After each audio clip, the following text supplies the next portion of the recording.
On your behalf, I am delighted to welcome today's guest speaker and Eve Award recipient, the Honourable Kathleen Wynne, Premier of Ontario.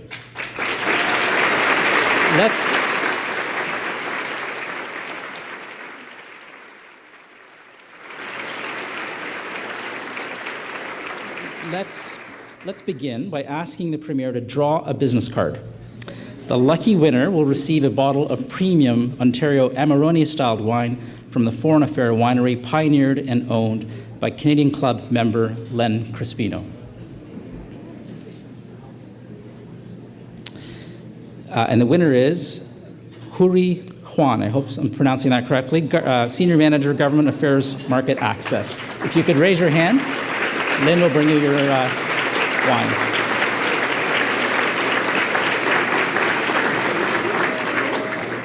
Congratulations, and congratulations to your whole table.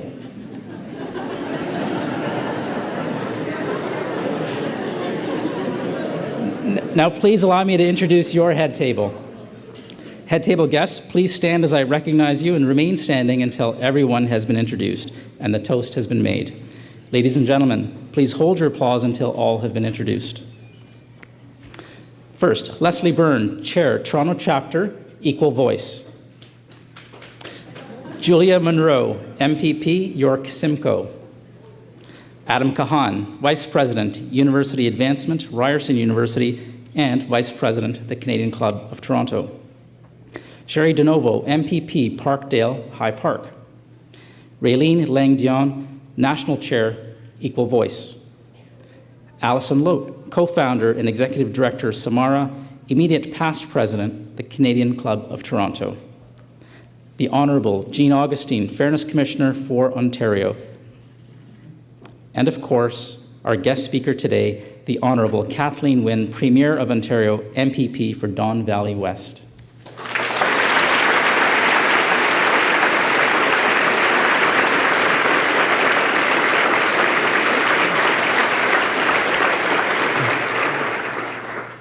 On behalf of the Canadian Club of Toronto and Equal Voice, I would like to take a moment to express our special thanks to today's premium table sponsors. They are the Johnson & Johnson family of companies, the Egg Farmers of Ontario, Extendicare, Rosemary Spears, Alcon, Cisco, the CG Group, and Glencore. Thank you so much for your support.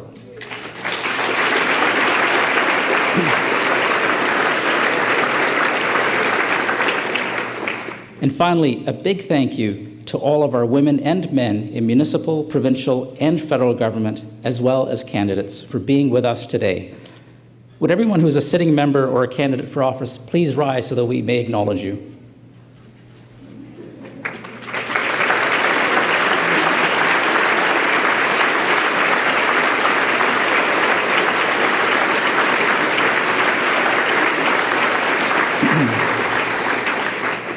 Thank you. And now, ladies and gentlemen, I would like to welcome Leslie Byrne, Chair of Equal Voice, Toronto Chapter, to our podium to say a few words.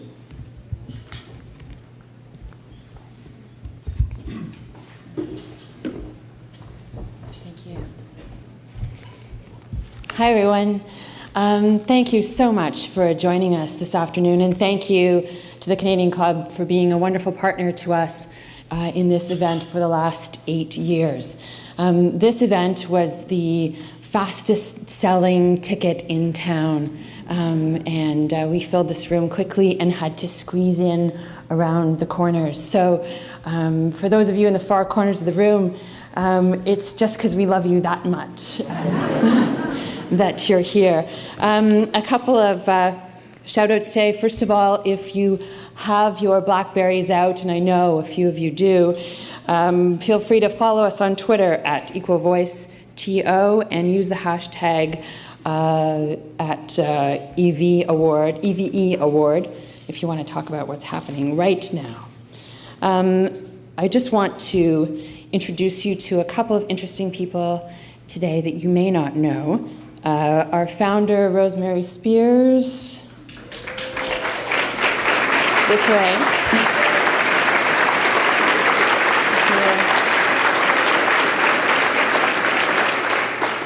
We would not be here without Rosemary today. Donna Dasco, our past Equal Voice National Chair. Donna.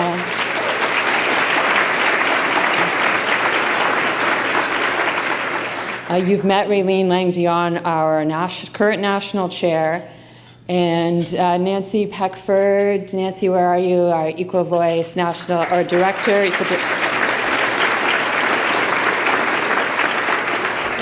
My Toronto chapter co-chair, Rebecca Scott-Ron. I think I saw you, Becky. There she is. And the two women who worked tirelessly with late night calls and dozens and dozens and dozens of emails, Erica Raymond and Natalie DeSemini. You rock. Thank you.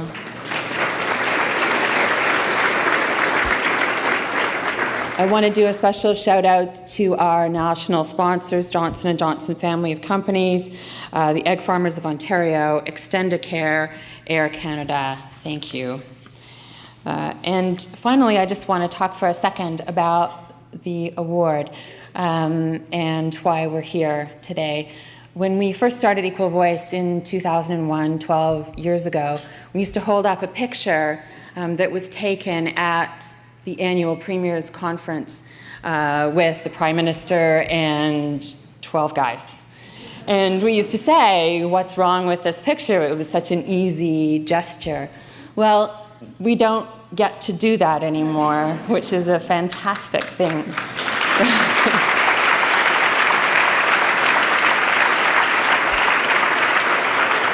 With thanks, of course, to the wonderful Kathleen Wynne, but the other women in this room who've stepped up to run for electoral office. I know those numbers will continue to change, and that's a wonderful thing. But the battle is not won. Across the country, in the national legislature and in the provincial legislatures, and even at city councils, we're still hovering around the 25% mark, and that's not good enough. So that's why we continue to have these events, and that's why we're here today. So my job is to introduce you to a woman who doesn't really need any introduction. But I wanted to tell you why we chose her today. We chose her not because she's the first woman Premier of Ontario, although, okay, that helped. But we chose her because we look for women who contribute to the cause of women in politics. And we watched while she rose through the ranks in cabinet and while she ran her leadership, and how she built teams around her, how she drew together coalitions, how she led, and how she led differently. And we are huge, huge fans of leading differently. So, Ms. Wynne, congratulations and thank you.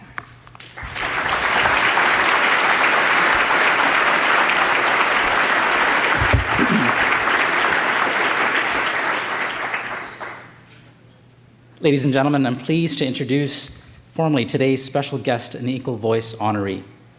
9 months ago, she was at another Canadian Club of Toronto event. On that day in December, she was one of 7 candidates vying for the Ontario Liberal leadership. And the rest, as they say, is history. Our province has welcomed its first female premier. She brings to the role a solid track record of winning over detractors and opponents, and winning many a political battle. For the past 10 years, she has fought many political battles at Queen's Park, and in those battles, she has won. It's what you might call a win-win solution, pun intended. The MPP for Don Valley West has served not only her constituency, but the province well.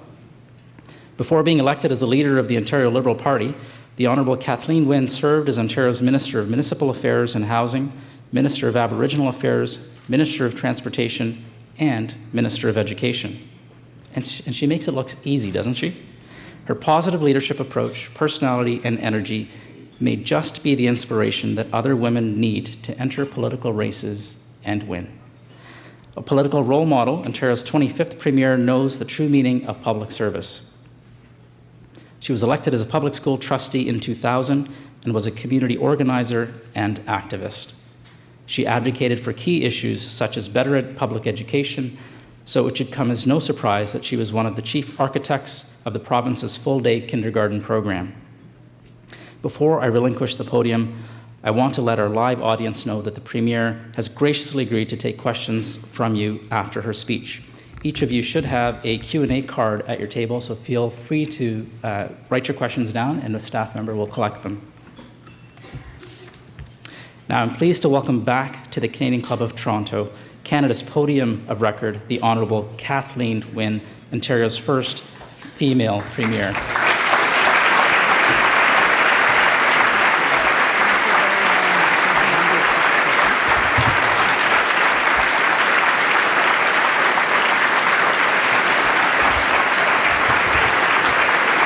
Thank you.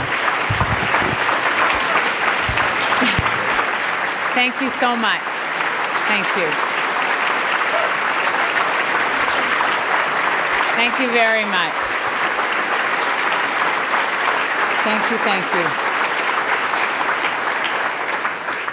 Thank you so much. It is, it's really humbling to be here, I have to say. It's a huge honor, and I look out into this room and I see people from all walks of life and from many backgrounds, and people whom I've encountered in many, many ways.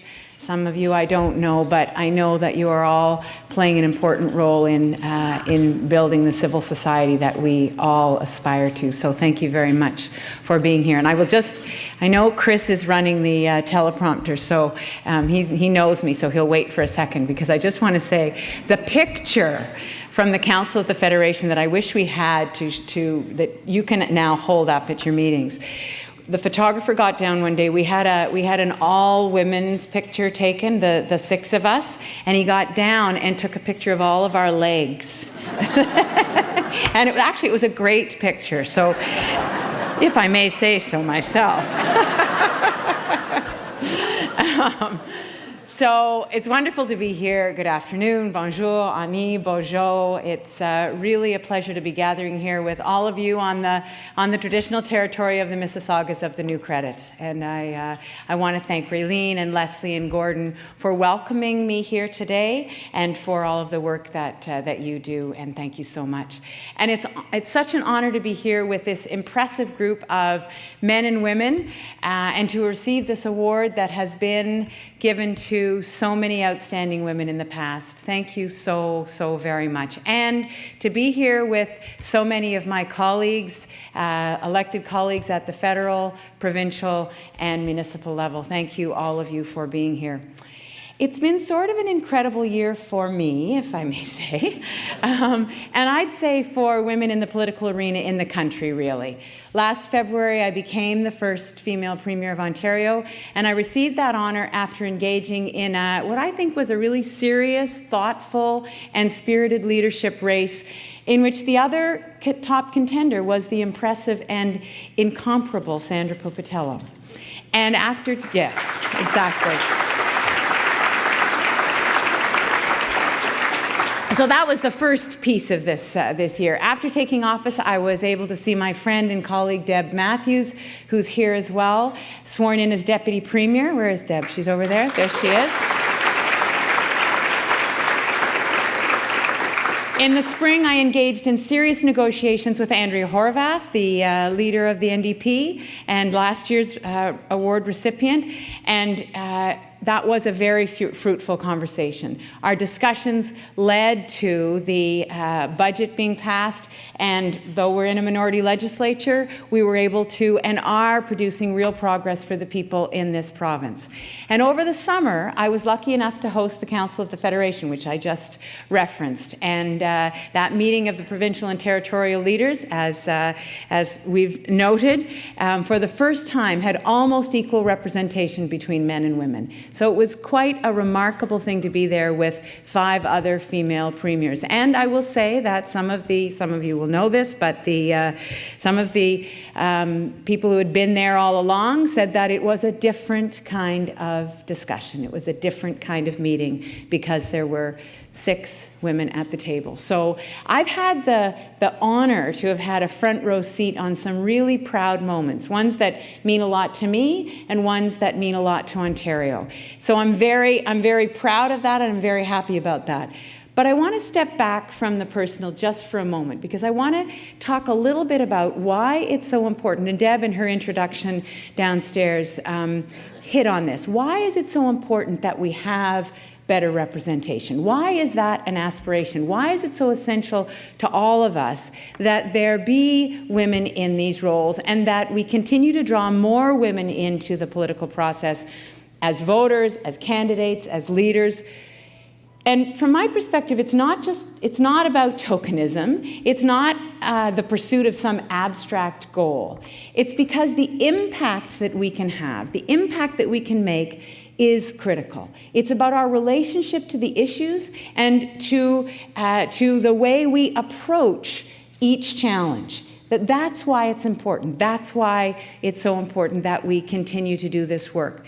The research says, and I don't know if the research has changed, but my understanding is that it's 30%. At 30% female representation, there's a critical mass that would make a visible impact on the style and the content of political decisions. So we're talking generally here. And I'm not a huge fan of broad sweeping generalizations, but that is based on evidence that's been gathered across the world, that when there's that critical mass of 30% representation by women, there's a change in the issues that are focused on and in the way that decisions are made. So that's the goal. We want to get there because the nature of the work that we will be able to do, because of that work, the changes that we'll be able to make. So that's our motivation. That's why this is important, and that's why we have to keep being vigilant. So to get there, there's work to be done. And one of the things that we need to do is we need to blow up the myths that still block paths and undermine aspiration. One of the myths that I'm dealing with right now, and I'll be straightforward with you, is the idea that a female leader can't make a forceful positive impact as steward of the economy. People will say to me flat out, people who are quite close to me, they'll say, Kathleen, we know you care about people, but we're just not sure that you can run the economy. And it's tempting to quote Sheryl Sandberg here and the need to lean into that criticism. But I'm going to quote a Canadian leader instead, that other earlier Trudeau. Just watch me. Just watch me.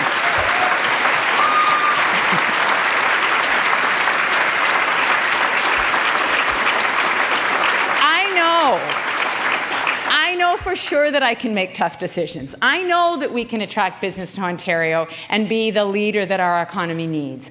But I also know that we need to blow up the myth that dealing with the economy, that finding solutions for this province at this unique time is some abstract financial exercise unconnected to the reality of our lives. That just is not true. We know it's not true. Women know it's not true. We understand that the social supports that we offer, the housing that we build, and I will just note I'm going to be on the Habitat for Humanity Women Bill this afternoon, the education system that we support, the opportunities that we give people to live well and to work hard and to do their best, those things are absolutely tied to our economic prospects. They're all connected. It's not a separate discussion. The realities of our economic climate are writ large on the lives of the women in this province. They're written on the job prospects of their children, in their ability to care for their parents, in their treatment, in their retirement funds, and in the amount of time it takes them to get to and from work and to pick up their children from school. All of these issues are apparent to women as economic issues, not social issues, not women's issues. If we address these challenges, and if we do, we will create jobs, we'll feed the economy, and we'll ensure Ontario's continued success. And so you're going to hear me talk a lot about this in the next little while. I have a plan to feed the economy, and it doesn't rely on slashing services or cutting programs. I don't think that's how we get there. It's about investing in people. It's about investing in their skills, their ideas, their capacity for greatness. It's about building the transit and the infrastructure that this province needs to move around, whether we're in the GTHA or whether we're in the north. We need those investments. So women don't have to sit through a 2-hour commute to get to their jobs and back again to their kids. And so trucks trying to get through Kenora to the border don't have to sit on the highway, don't have to sit on bridges that are not sound. So all of that investment is critical. And it's about creating a dynamic, innovative environment where businesses can flourish, where we can broaden people's horizons. So this morning, when I was at the Economic Trade mission, we're having a reverse mission this morning, and we're talking with people from around the world. Those relationships are extremely important to our ability to succeed. So as a woman, as the Premier, I'm working to change the way we approach our economic challenges, because I understand how intrinsically our economy relates to real life, to real people. That's my motivation. That's my drive. And when I see the kids in the northwestern part of this province, or in the north in general, who have no hope of getting a job if our resource development plan in the Ring of Fire doesn't go through, or I sit through presentations about addressing the poverty gap, and I think about women who are choosing between paying their bills and feeding their kids, you'd better believe I'm committed to fixing the economy. That's what it's about for me. Absolutely.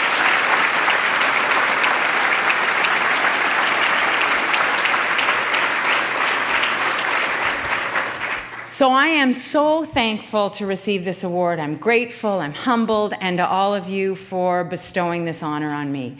I'm committed to being a part of this cause and using my actions and my approach and my tone to attract more women into politics. But I know, and you know, that it's not always going to be easy. We're here today at the invitation of Equal Voice, and I know from experience that raising our voices is important. But it's not always enough to simply raise your voice. Sometimes it's important to plug your ears. We have to tune out the people who say we can't get there.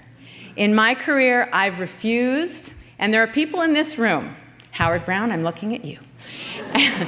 There are people in this room who have stood beside me while I've refused to listen to prevailing political wisdom, to people who told me what kind of name they needed on the ballot to win, the things I was lacking as a candidate. And if we want to see more women in public life, if we want to raise our numbers and increase our impact at every level of political office in this land, then I think we're going to have to encourage women not to listen to those who tell them it can't be done.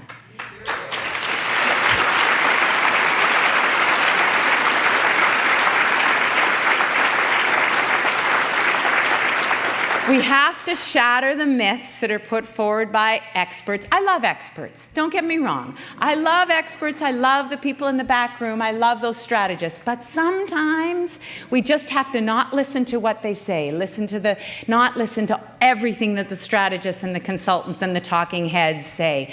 Those who say they know who can win and how. Those people didn't think I could win. Right from day one, they didn't want me. I wanted to run in the riding at North Toronto riding of Don Valley West. Because I'm a lesbian, these experts did not think I could win in North Toronto. They wanted me to move. They wanted me to run in a more downtown riding. My children, however, lived in North Toronto, so I was staying. These same people will tell you that women need a lot of money, or they need a certain background, or they need the right connections, that they should cede the way to a star candidate. Not one of those things is true. And if we want more women to be successful, if we want more women candidates, we need to drown out that noise. We need to replace those stories with stories of how it can be done. Those are the stories that we need to talk about, and how it has been done. So, I'm going to tell those stories. I'm going to dedicate myself to showing that we can make a difference. I'm going to dedicate myself to showing that the impact that we can have and that real lives can be improved by the things that we do. Thank you, all of you, for walking down that road with me. Thank you so much for being the people who support this cause and who support the women, young, middle-aged, and older, because that's another myth we have to deal with. We can all take part. Thank you for doing your part. Merci, miigwech.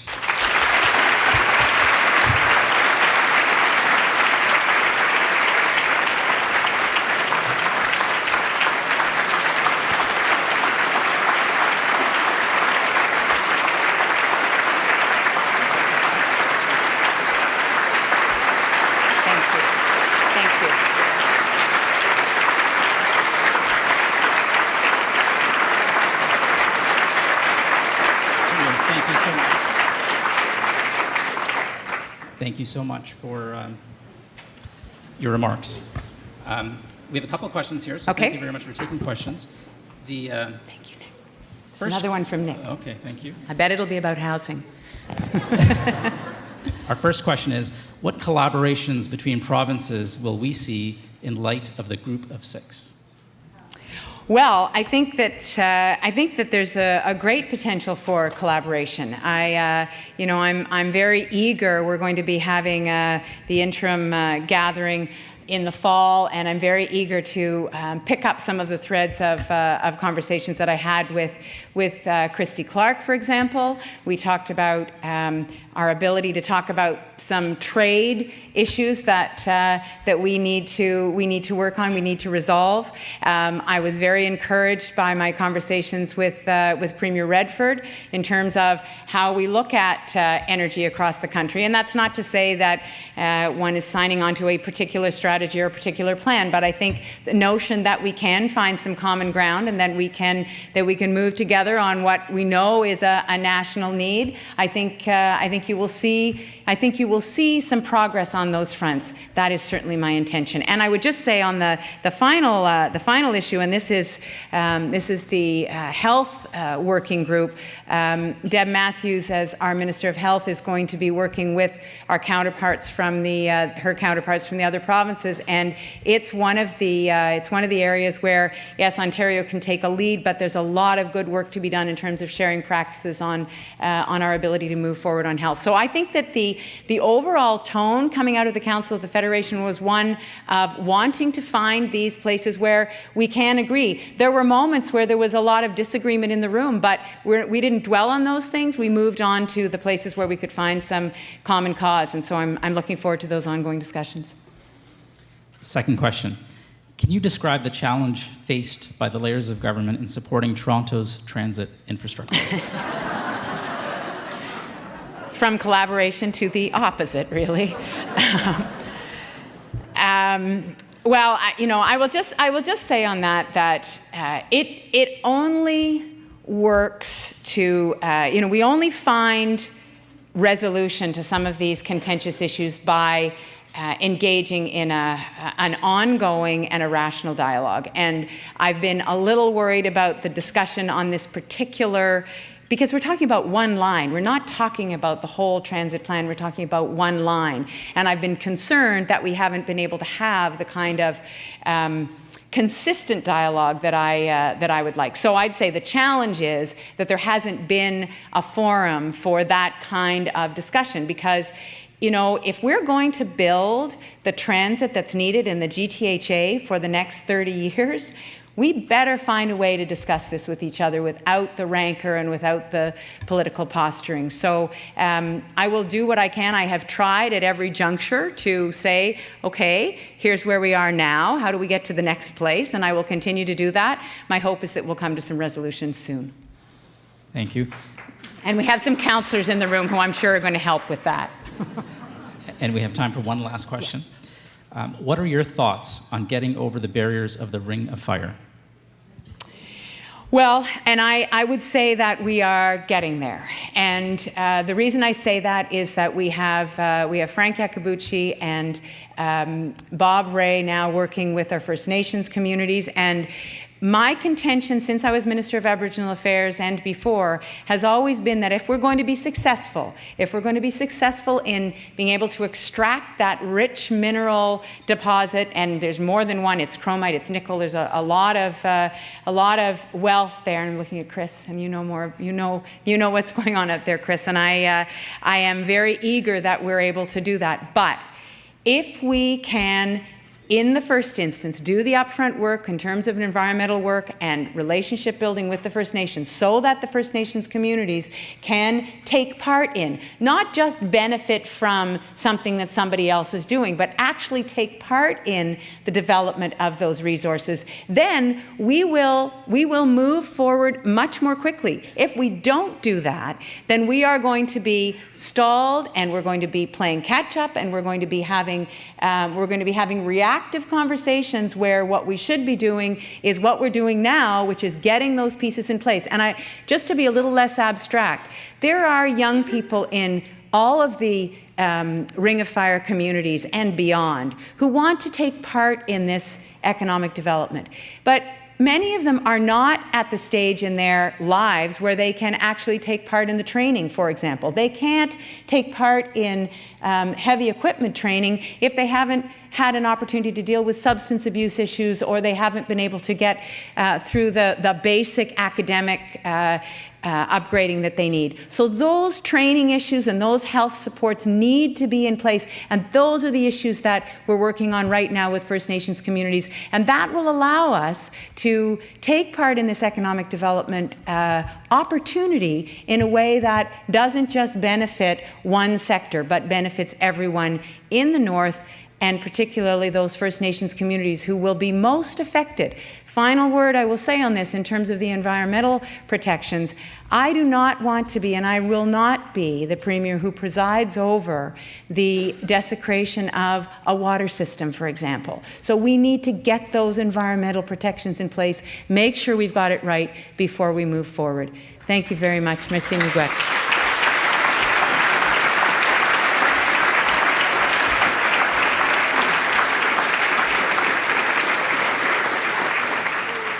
Now I'd like to call upon Raylene Lang-Dion, National Chair of Equal Voice, to say a few words.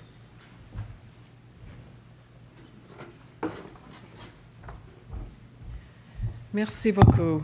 It is you today, Premier, who truly honors Equal Voice by accepting this well-deserved award for all the reasons that people have discussed and mentioned today. It's actually hard to imagine that with the inception of the Eve Award around 10 years ago, that it was considered to be a radical idea to have women with an equal voice at the political decision-making table.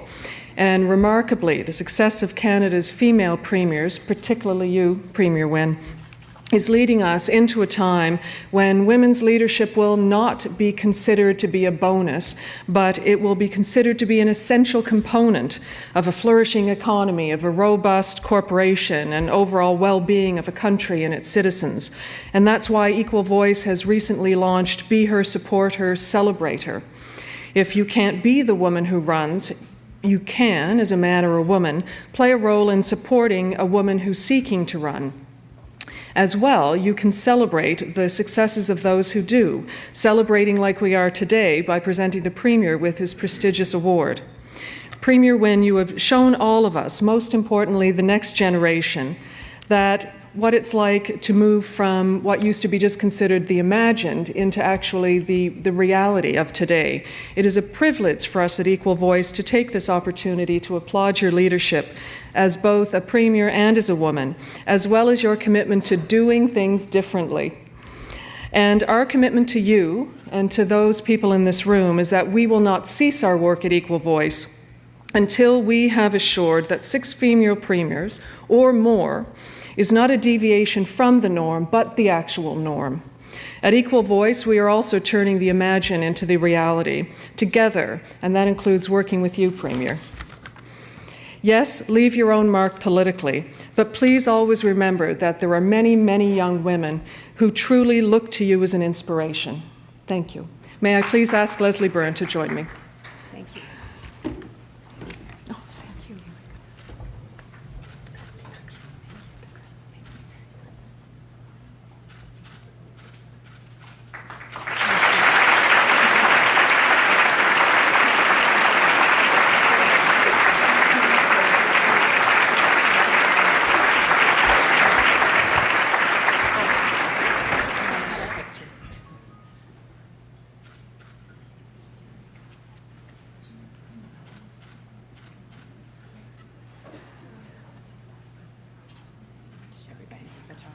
Our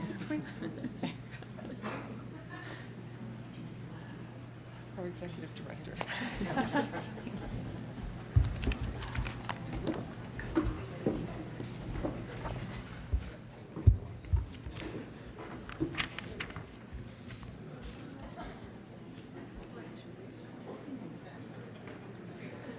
On behalf of the Canadian Club and Equal Voice, I want to thank the Premier once again for being with us today and for her demonstration of leadership to the women and men across Canada. We wish you every success. Before we adjourn for lunch, I would like to invite you all to join me on October 1st when Toronto Community Foundation's President and CEO, Rahul Bhardwaj, will reveal the findings of the 2013 Toronto's Vital Signs Report. This year's presentation, titled, "Are We Analog Players in a Digital World?" will challenge our thinking about what we need to do to remain one of the most creative and civil societies in the world. To order tickets, please visit our website at canadianclub.org. I would also like to draw everyone's attention to the Equal Voice table in the foyer. Please stop by, chat with the folks there, and pick up some information on the many programs Equal Voice runs. You can also visit equalvoice.ca to learn more about all of the great work that they do. This concludes our television programming, which will be broadcast on Rogers TV in the days to come. We continue to be grateful to Rogers TV and 680 News for the promotion of Canadian Club events. And now, ladies and gentlemen, please rise as you are able and join me in a toast to Canada.